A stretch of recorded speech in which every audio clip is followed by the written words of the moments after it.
Hey guys, how are you? I'm back. It's been a while. It's my turn. So I've got the video this week, and I'm bringing you a book that I have thoughts about. You always know that's bad when one of us says, I have thoughts. That can never end well. But anyway, before we get to my thoughts, if you want to support us, remember there is our shop where we have books and writing services. There is also our Redbubble shop where we have over 100 designs. And if you don't want to spend any bread, that is totally cool, man. Just like, subscribe, comment, and share. So, okay, what did I read? Well, last time I was here, I was reading about Nazis in America. I don't think I fared that much better this time. I was sitting there and I thought I could do an Angela Carter. I haven't done an Angela Carter for a while. And then I thought, no, I'll do this Anthony Burgess because, I like Anthony Burgess. And I thought, okay, well, we'll do this. So I did this. So what is this? This is A Dead Man in Deptford, which is Anthony Burgess's 1993 novel about Christopher Marlowe, the playwright, spy, atheist, contemporary of Shakespeare, who was actually the subject of Anthony Burgess's degree during the Second World War. He was studying it. So it's also his last book. This is the final book of Anthony Burgess. He died in 1993. This came out in 1993. And I suspect that may have something to do with the very positive reviews that I read.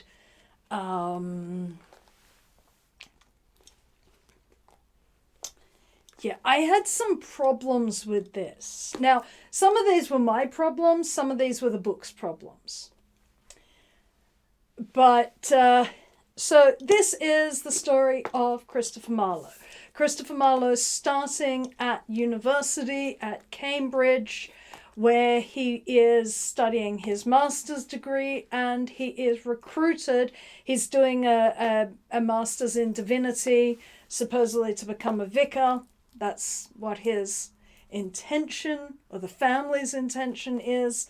The scholarship's intention is.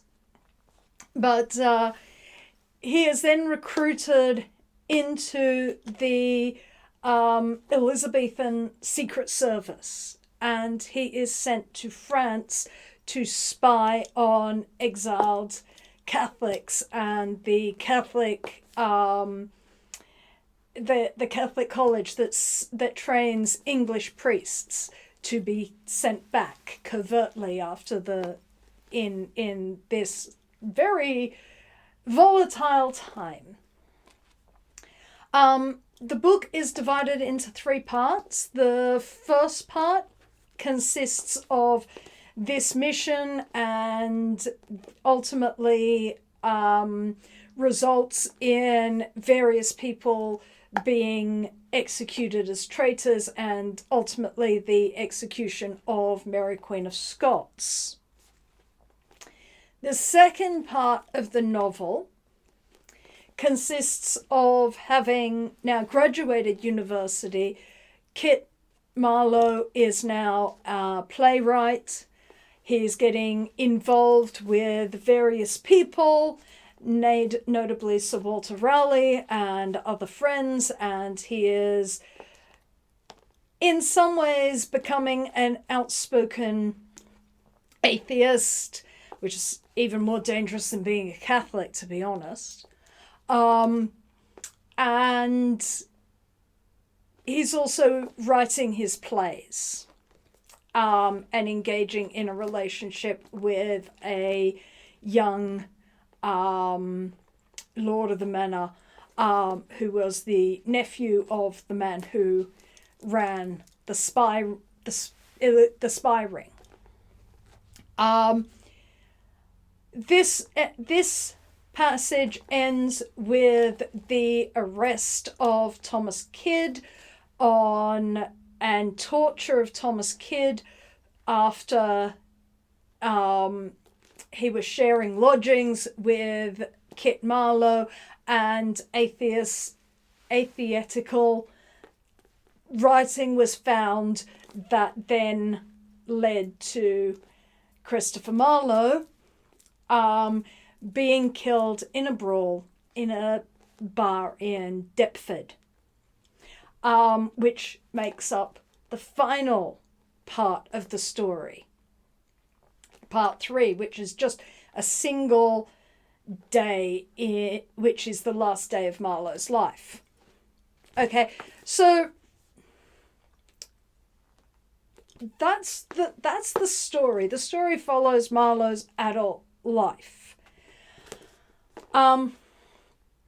Why did I find this problematic, shall we say? Well, I think this is going to be a fairly short video because I don't like complaining about things when I don't like it, but nevertheless. I found this a problematic book for a couple of reasons. And it started early on. And I think part of it was my timing.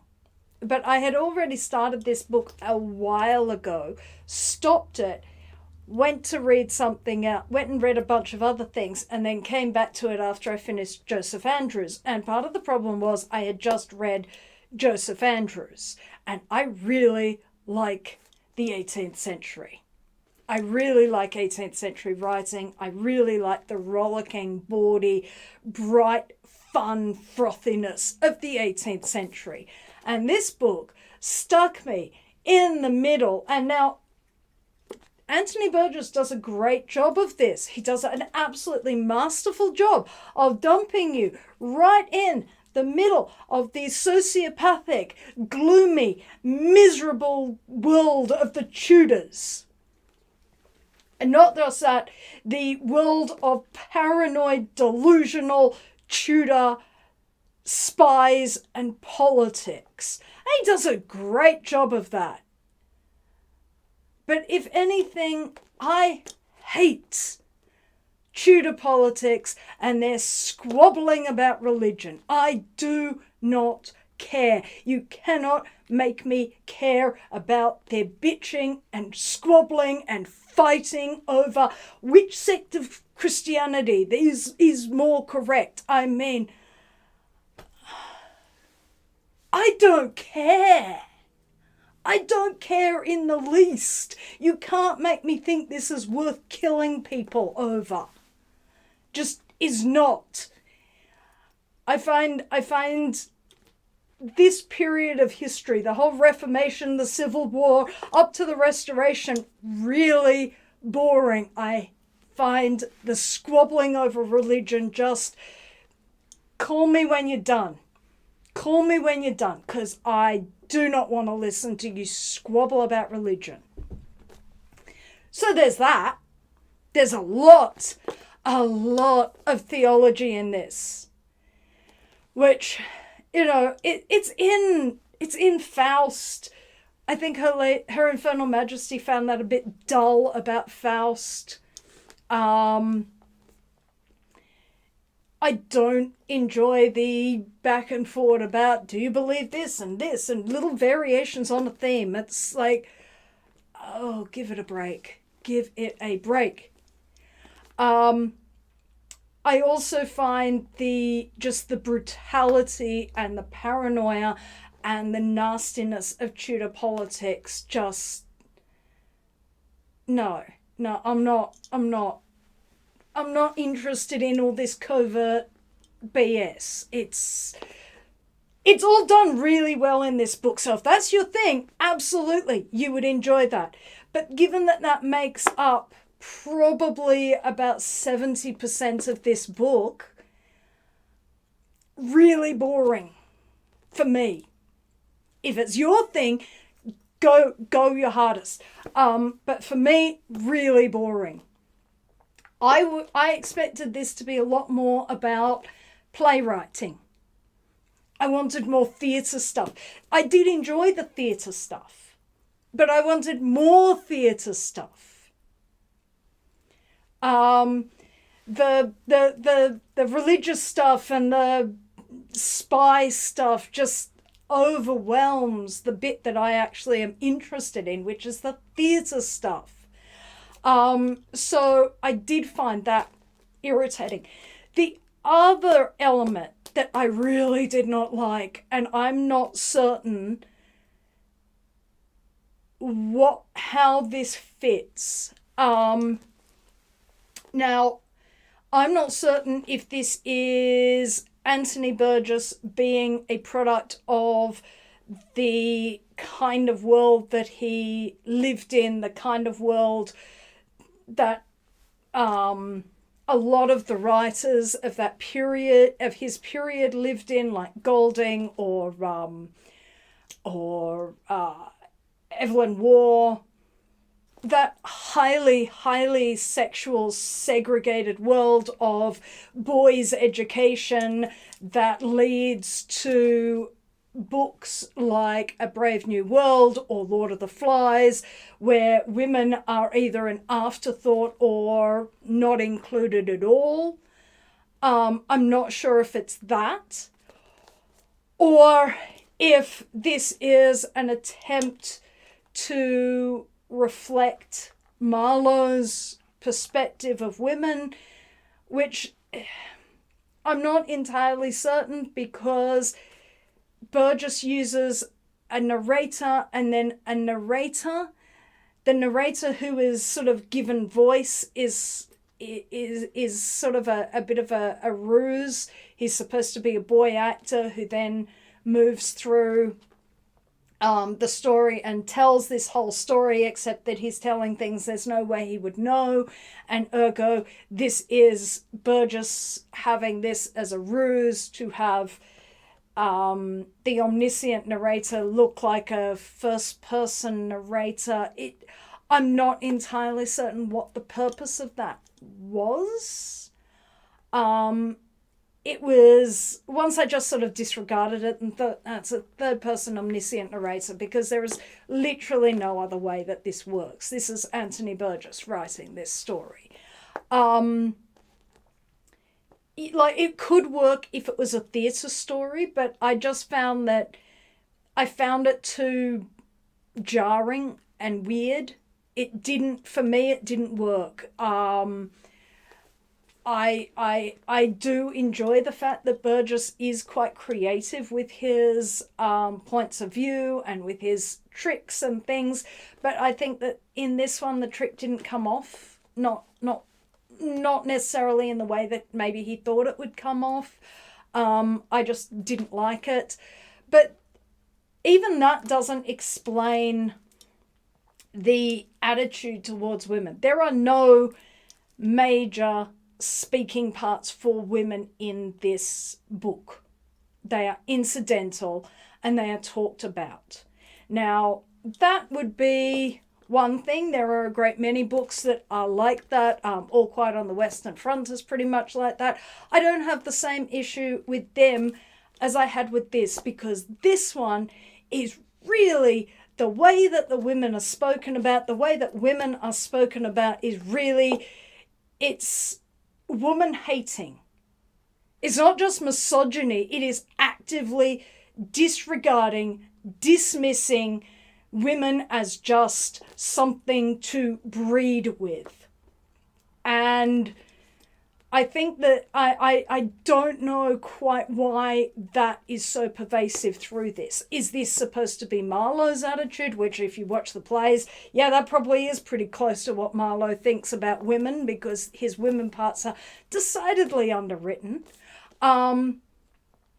Is this supposed to reflect Elizabethan views on women? Because frankly, Taming of the Shrew, that final scene of Catherine's, that oh, I should be so subservient to my husband that she uses to win that bet, is a knowing joke. It's a great big wink at the audience that says, nobody believes this about women. Nobody believes this anymore.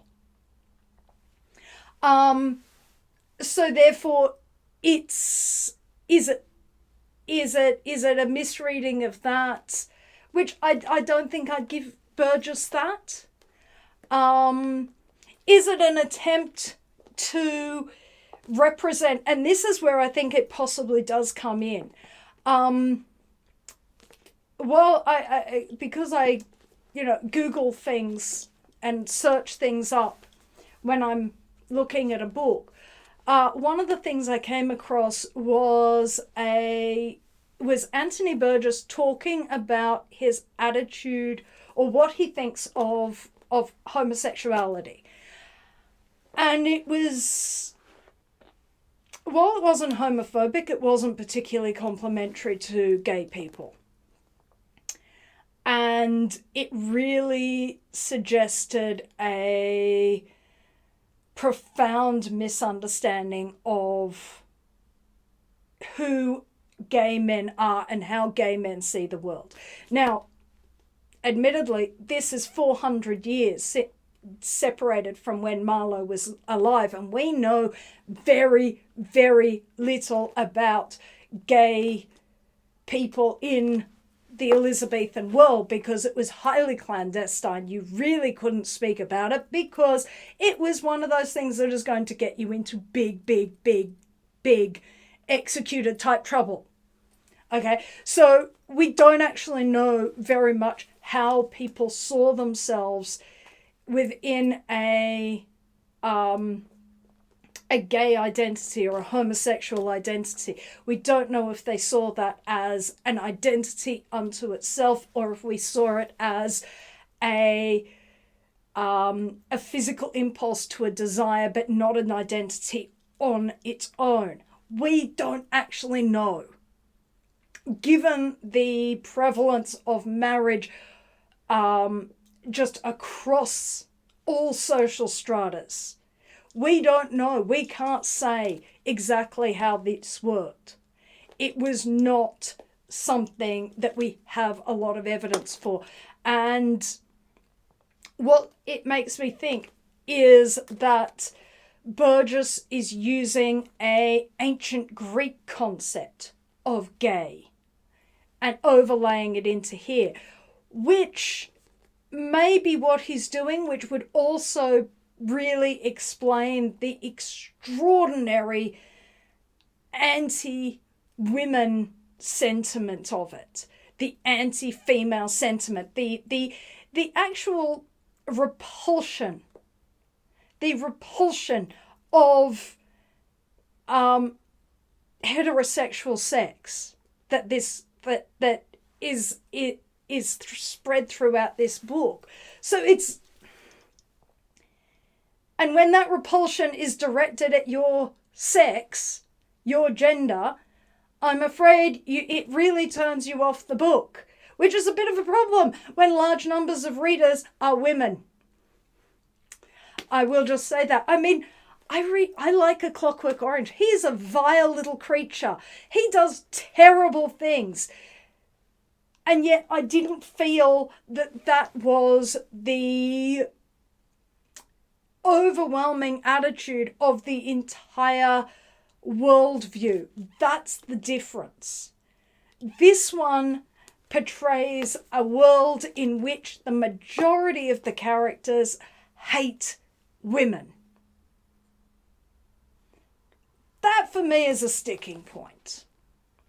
Now, like, I'm not going to get stuck on the fact that some of the scholarship is not quite what it is. In 32 years, we have learnt a lot of different things about the Elizabethan theatre that was not on offer to Anthony Burgess. I'm not going to knock him for that.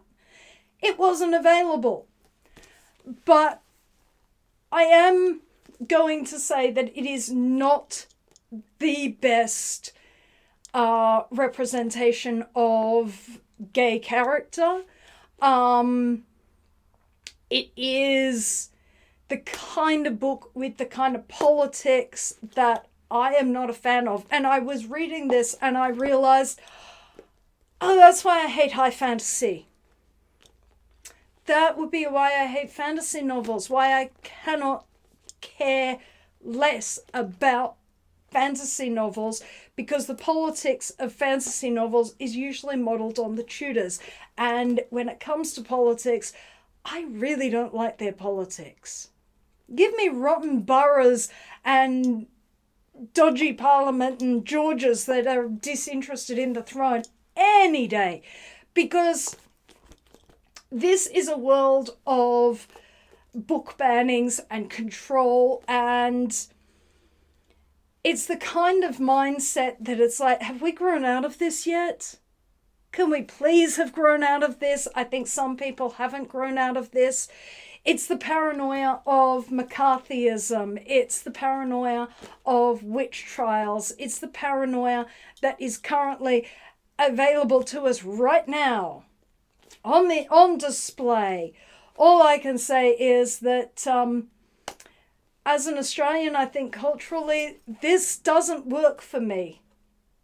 Culturally, as my country was settled so much later, towards the end of the 18th century, the kind of politics and religious hysteria that are reflected in the late 16th century is so alien.